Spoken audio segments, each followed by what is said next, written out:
Alhamdulillah, sejenak kita meniatkan i'tikaf setelah solat maghrib.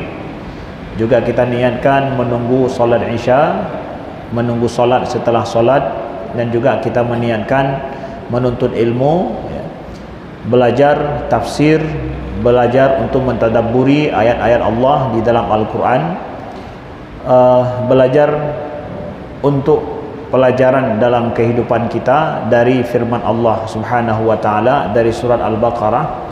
Kita akan sedikit belajar beberapa ayat, mentadabburi beberapa ayat daripada tafsir Safwatut Tafasir yang ditulis oleh Syekh Imam Ali As-Sabuni rahimahullahu taala. Wa nafa'ana Allahu bi'ulumihi fi daraini, amin ya rabbal alamin. Saudaraku yang dimuliakan Allah, alhamdulillah, kita akan membaca pada tafsir surat Al-Baqarah mulai daripada ayat 106 sampai seterusnya insyaallah taala. Mudah-mudahan Allah berikan inayah dan kekuatan kepada kita untuk memahami firman Allah Subhanahu wa taala sebagaimana dituliskan oleh para ulama kita. Saudaraku semua yang dimuliakan Allah, kita akan lihat surat Al-Baqarah ini masih bercerita tentang perangai orang Yahudi, akal orang Yahudi, atau segala bahasa orang Aceh pekatin orang Yahudi. Di sini Allah Subhanahu wa taala dalam surat Al-Baqarah kenapa banyak bercerita tentang perkara orang Yahudi? Orang Yahudi adalah salah satu jenis manusia, ibnu Adam, anak Nabi Adam yang diciptakan oleh Allah. Mereka juga manusia. Tapi akaliyah ataupun akal, perangai, watak orang Yahudi itu, karena dia memiliki kekhususan dan aneh dibandingkan dengan manusia lain, itu Allah uraikan panjang lebar di dalam Al-Quran. Umat yang paling banyak dikisahkan dalam Al-Quran bukan umat Nabi Muhammad, tapi umat Nabi Musa. Umat Nabi Musa, orang Yahudi itu yang kemudian menjadi orang Yahudi yang kita kenal sampai hari ini. Kenapa? Karena watak mereka itu berbeda, perangai mereka itu berbeda. Berbeda bukan lebih baik, tapi berbeda permasalahan mereka adalah ingkar mereka kepada Allah Subhanahu wa taala. Itu banyak diceritakan. Bukan untuk kita ikuti seperti mereka, tapi untuk kita antisipasi seperti mereka. Jangan sampai umat Nabi Muhammad itu ada model manusia seperti orang Yahudi itu. Karena ada yang bilang, Ustaz, kalau seandainya banyak dicerita orang-orang jahat di dalam Al-Quran, berarti kan tanyakan, ya kita juga ya ikut orang jamun bina si menan. Berarti kita tanya, nama talah tanya ikut. Bukan begitu. Tapi untuk kita hindari jangan sampai umat Nabi Muhammad itu seperti umat Nabi Musa. Dari awal-awal Al-Quran saja sudah bercerita tentang masalah perangai mereka. Dan ini dalam surat Al-Baqarah. Kalau orang Aceh menamakannya surat Lumo. Perangai orang Yahudi ini, akai-akai orang Yahudi yang dalam bahasa orang Aceh dikatakan nyan adalah akai apa? Ya, lagi nang surat. Ya. Jadi pahidu, ya. Paling banyak ayat sampai sekarang belum selesai masalah orang Yahudi ini. Sudah hampir satu juz kita cerita itu perangai orang Yahudi. Nah, dalam surat Lumo. Maka orang-orang yang akai orang Yahudi hidup dalam surat Lumo. Maka orang lagi menan tu. Menan cocok korelasinya kalau boleh kita katakan, ya. Saudaraku yang dimuliakan. Maka kita lihat sekarang selanjutnya Allah berfirman, A'udzubillahi minasyaitonirrajim, Bismillahirrahmanirrahim. Ma nansakh min ayatin aw nunsiha na'ti bi khairin minha aw misliha alam ta'lam anna Allah ala kulli syai'in qadir. Alam ta'lam anna Allah lahu mulkus samawati wal ard wa ma lakum min dunillahi min waliyyin wala nasir. Am turiduna an tas'alu rasulakum kama su'ila Musa min qabl wa man yatabaddalil kufra bil imani faqad dhalla sawa'as sabil. Orang Yahudi suatu ketika mengatakan kepada Nabi Muhammad, Nabi Muhammad, apa itu seorang nabi? bahwa apa yang diucapkan oleh Muhammad itu bukan Al-Quran, tetapi apa juga yang diucapkan itu adalah perkataan Muhammad yang dibuat-buat. Karena apa? Karena ada ayat-ayat yang hari ini mengatakan begini tapi besok mengatakan begitu.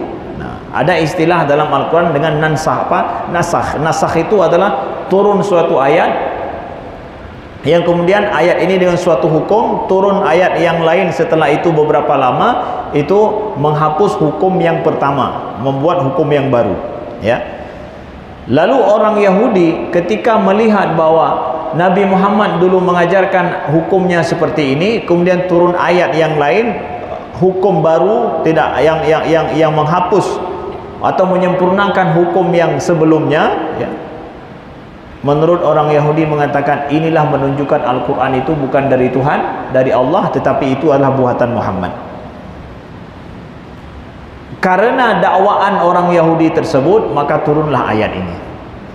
Ma nansakh min ayatin aw nunsiha. Ayat mana saja yang kami hapus atau kami gantikan, aw nunsiha, atau kami jadikan manusia lupa akan ayat itu, na'ti bi khairin minha aw misliha, maka kami akan mendatangkan yang lebih baik daripada ayat sebelumnya atau semisal dengannya. Allah boleh menggantikan suatu hukum dengan hukum yang lain, bagi manusia boleh. Jadi teori nasakh, bahwa pergantian hukum, ya, ketika berubah masa, Allah mewahyukan seperti itu kepada Nabi Muhammad. Hukum pada masa Nabi Musa itu enggak berlaku lagi pada masa Nabi Muhammad, diganti dengan hukum yang baru. Boleh bagi Allah, ya, karena Allah mengetahui semua maslahat manusia, ke apa yang dibutuhkan oleh manusia. Dulu pada masa Nabi Musa, orang-orang yang berbuat dosa kalau ingin untuk bertaubat nasuha, ya, nyan payah pohdro, bunuh diri. Payah pohdro kalau betul-betul ingin bertaubat betul kepada Allah, itu adalah siap untuk bunuh diri. Kemudian itu dihapus oleh Allah. Pada masa umat Nabi Muhammad mau taubat kepada Allah, hana payah pohdro. Faqtulu anfusakum, jelas dalam Al-Quran Allah sebutkan orang Yahudi yang telah ada ingkar kepada Allah, ingin balik bertaubat, Allah suruh faqtulu anfusakum, bunuh diri kalian, baru diterima taubat kalian. Kenapa? Karena akai orang Yahudi menan hanubah akai. Jadi taubatnya, ukuran taubat betul-betul payah yupohdro baru diterima taubat. Tapi masa umat Nabi Muhammad untuk kembali kepada Allah, syarat taubatnya apa? Misalkan Nabi yupohdro, enggak, diharamkan bunuh diri itu. Karena umat Nabi Muhammad itu enggak sama dengan orang Yahudi yang bandel dan batat tunggang, ya, tidak demikian. Jadi untuk taubat kepada Allah mudah sekali. Syarat taubat kata para ulama, kalau berhubungan dengan Allah, enggak ada hubungan dengan manusia manapun, itu hanya 4 saja syaratnya, ya. Pertama adalah berhenti dari dosa. Kedua, kita berjanji kepada kita menyesal bahwa kita tidak akan apa yang telah kita lakukan daripada dosa itu kita sesali sesesal-sesalnya. Dan yang ketiga adalah kita berjanji kepada Allah tidak akan mengulanginya lagi, ya. Pertama berhenti dari dosa, menyesali betul-betul perbuatan dosa yang telah kita lakukan, na'udzubillah. Kemudian kita berjanji, ya Allah, tidak akan kita, bahkan mungkin kita bersumpah tidak akan pernah mengulanginya lagi perbuatan itu. Itu syarat kalau misalkan berhubungan dengan Allah saja dosa kita. Tapi kalau ada berhubungan dengan manusia, tambah satu syarat lagi. Apa itu satu syarat lagi? Kalau ada hak milik orang lain, kita menzalimi orang lain, baik secara maknawi atau materi, kembalikan hak dia. Setelah 3 hal tadi, tambah satu lagi. Kalau bukan materi, sifatnya maknawi, minta maaflah kepada orang tersebut. Payah daya laki maaf, ya, karena masalah hati, minta maaf kepadanya. Kalau bukan masalah hati, ada masalah harta yang kita ambil atau apa, ya, kita rugikan dia, ya, maka kembalikan apa yang kita rugikan itu, atau minta maaf kalau nggak sanggup untuk mengembalikannya lagi. Itu 4 hal saja, ya. Syarat untuk kita bertobat, memperbaiki diri ringan sekali bagi umat Nabi Muhammad, ya. Karena apa? Perangai umat Nabi Muhammad, hati umat Nabi Muhammad hana kreh lagi hati orang Yahudi. Ya. Ya benar. Lembut, lemah lembut orangnya, ya. Mudah gedengar haba. Ya, begitu, ya. Alam ta'lam anna Allah ala kulli syai'in qadir? Tidakkah kalian mengetahui sesungguhnya Allah Maha Kuasa atas segala sesuatu. Jadi masalah Allah mewahyukan suatu hukum dengan hukum yang berbeda semasa Nabi Muhammad masih ada, itu adalah Maha Kuasa Allah. Itu boleh Allah lakukan demikian, tidak ada masalah, ya. Yang dituduh oleh orang Yahudi itu adalah tidak benar, ya. Allah Maha mengetahui hukum apa saja yang terbaik bagi suatu umat, suatu kaum. Nah, hukum yang berlaku pada umat Nabi Muhammad hari ini itu berlaku, tidak pernah dinasakh lagi, tidak akan berubah sampai hari kiamat. Walaupun manusia berubah, tapi hukum Allah dalam Al-Quran nggak berubah lagi. Kalau dulu hukum diwahyukan pada Nabi Nuh berbeda dengan hukum pada Nabi Ibrahim, Nabi Ibrahim berbeda dengan Nabi Yakub, setelah itu berbeda dengan Nabi Musa. Nabi Musa hukum beliau juga berbeda dengan Nabi Isa. Itu terus berubah masa, berubah hukumnya. Zaman sekarang umat Nabi Muhammad hukum dalam Al-Quran nggak berubah lagi, tapi manusia terus berubah. Kenapa nggak dirubah hukum? Mereka kan berubah sih. Nya umat Nabi Muhammad dengan truk Nabi lain lo mengubah sampai orang kiamat. Enggak. Kenapa nggak berubah? Dulu berubah, sekarang tidak berubah. Kenapa, Ustaz?